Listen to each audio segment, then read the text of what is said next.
Last week, I asked you how much money you made as an architect, if you felt underpaid, if that income was enough, and if you made more than 10K per month, what did you do as an architect? Please tell us. We are dying to know. This was all done through Instagram, and I received more than 15,000 responses in total, along with many questions and thought-provoking data.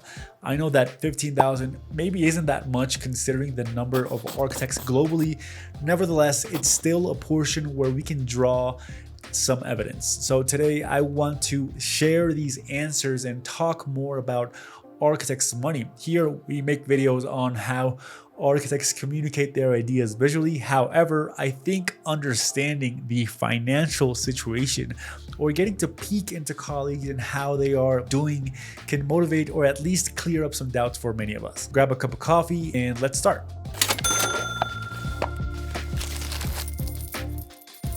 Okay, so many things have been discussed on money in the architectural field. Perhaps I should state that all of this data is relative and depends on where you live, what specific area of architecture you work in, how many years of experience you have, and your habits with personal finance. So take all of this with a grain of salt, the good numbers and also the bad ones. This is not a video to discourage or encourage anyone to get into architecture just because of the money. This is a very fulfilling career, even if you are not paid a lot.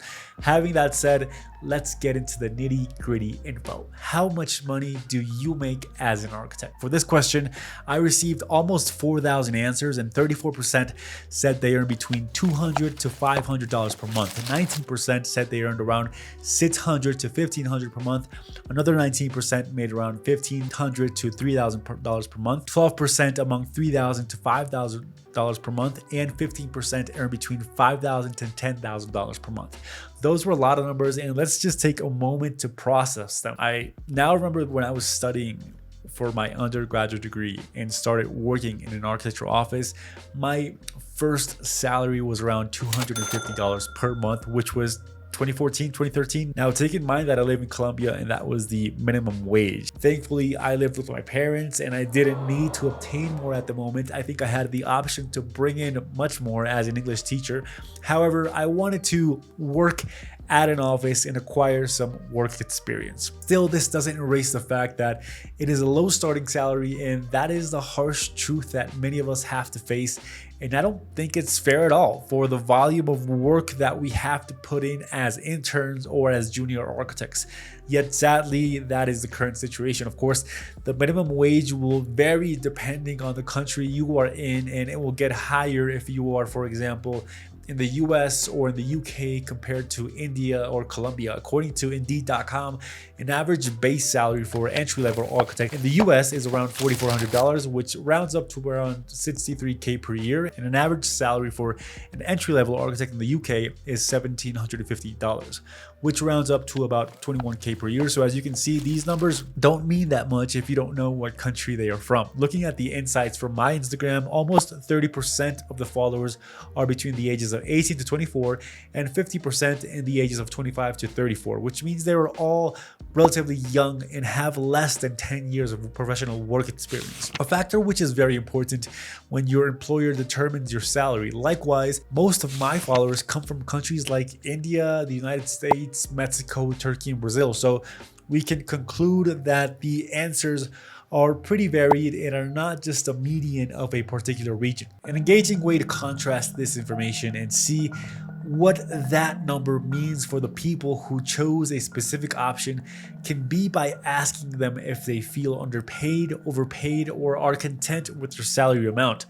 From the same amount of answers we received from our last question, around 80% of architects answered they felt underpaid, 17 responded they felt well paid, and a whopping 2% answered they felt overpaid. This is where this data starts to hit a sad spot, which means that among architects that earned from 200 to 10K per month, 80% felt underpaid. It makes us question if the issue is that society doesn't see architects as professionals who need to win a lot of money, or if it's the normalization of industry that is less dependent on architects. Either way, feeling fair paid, I think sometimes doesn't depend solely on the architecture industry, at all. If you earn 100K per year, but that is not enough to own a home, support your family, or cover your needs, it's part of a more significant subject where many professions and industries are affected. Furthermore, professionals nowadays value the quality of life, work-life balance, and fulfillment in the workplace much more than before. So despite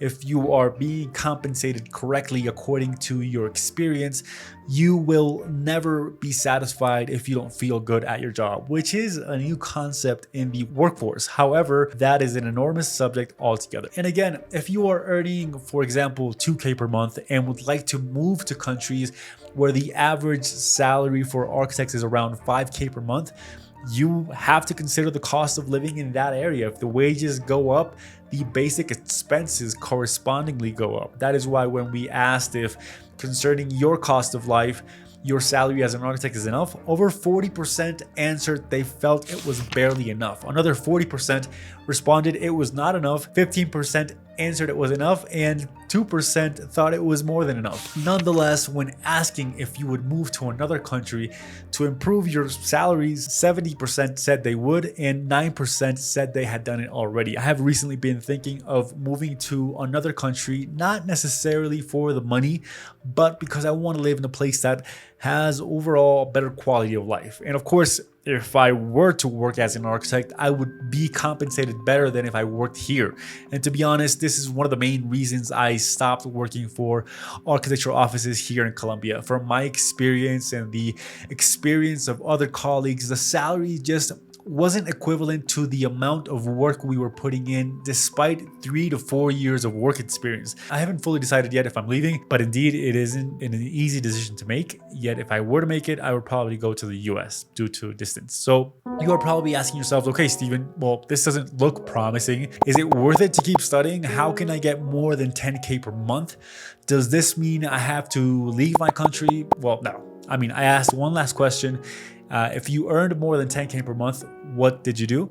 And I received a chunk of engaging, motivating, and contrasting answers. They were all related to architecture. So nobody answered creating a restaurant or buying cryptocurrency. One of the most popular was 3D visualization, which was shocking considering it is still a path where fees are not regulated so that clients can pay you anywhere from $10 to 4K per image. The pros are that you can do this no matter your country and the specific market. So for example, I can create an art viz studio here in Colombia and have clients from all over the world, where I would be paid much better if I was to have clients only from one region. The cons are that since so many 3D artists are almost working for free or lowballing the whole industry, real 3D artists are people who want to do a thriving business out of ArcViz are having more challenging times. So although I know this is not an ArcViz video, I suggest you talk to other 3D artists worldwide, create a community, and have a broad range of prices of what to charge and how to price your work. When you elevate your cost, you can earn more with fewer clients. And when your colleagues similarly upgrade their prices, the whole industry benefits from that. Other answers were teaching. I received a reply on teaching Revit and another on teaching architecture. This is uplifting information for educators of architecture around the world. It is possible to make a decent living teaching architecture. I have always loved the university, but that idea fades away very fast when talking to other teachers. Nonetheless, these answers show that making more than 10K per month is possible. Perhaps it's not necessarily at a university. Maybe it's creating an academy where you give out workshops or go to specific offices to teach. For example, I know many BIM specialized architects who have done a whole business around going to architecture offices that are transitioning from 2D to BIM softwares and teaching them. So educating can be a way of practicing architecture and earning a good living. Many answers as well were centered around the whole real estate industry. It is developing, selling, marketing, and renovating existing properties. This has always been a significant construction industry sector that we know exists, but we think it is for other professions, or sometimes we think it's not architecture worthy. But opposite to that, it is altogether something worth considering if it is something that you are interested in. Next, we have the answers centered around specialized fields inside of architecture like facade design, urban planning, computational design, and retail. I don't know about you, but in all of the offices that I have worked in, one of the architects that earned more was the one with the master's in sustainability design or a very specialized architect. Sometimes we all want to be generalists. We want to design a building from start to finish and be the creator and the executor. But to be honest, there is value and money in being a specialized architect. Some answers were more related to a vast amount of work experience, like being a principal at a design firm or a senior architect. Creating a business from scratch is not always the solution to your problems as an architect. Being in an office or a company is also something worth considering that can, in some cases, teach you much more than going solo. Sometimes it's just a matter of patience and doing your job. Nowadays, many architects don't last more than 2 years at an office. We always feel the need for change. However, those who stay for more than 2 years have the opportunity to scale up in a company and eventually acquire more ka-ching money.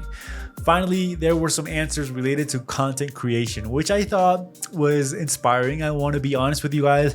I don't receive more than 10K per month with Show It Better. I wish and I hope that happens in the future. Nonetheless, I received answers from people who made more than 10K per month being content creators. And likewise through affiliate marketing, selling digital products, or ideas related to or derived from content creation. When I started Show It Better in 2016, it wasn't that usual to see graduated architects dedicated to architecture content creation, but nowadays it is something that is way more common. Perhaps if I was to give some advice to someone who would want to start creating content, it is to pick a specific niche inside of architecture. Many think that you only have to be creating YouTube tutorials like us or selling courses. No, there are a ton of options and you have to choose yours according to what you are passionate about and what you would do if you earned $0. Because the truth is that most content creators don't see a single dime until after a year or two.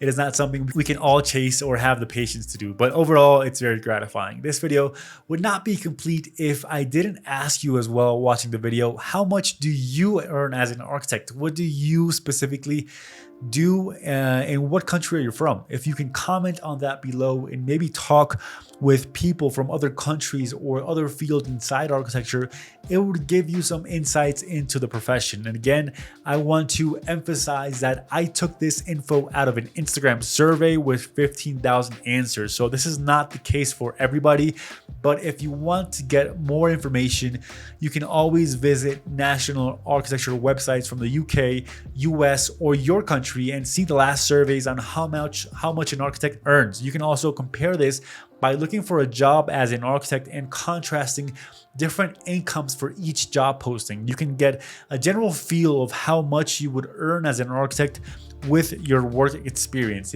If you stayed until the end, let me know if you liked this video. Some of you come for the tutorials, but I am sure this is information that interests all of us and we always want to hear. If you have any more topics you would like me to discuss, drop it in the comments down below. If you're going to listen to a personal experience from someone who went from architect to 3D artist and content creator, click on this video right here and I will see you guys in a next video. Bye.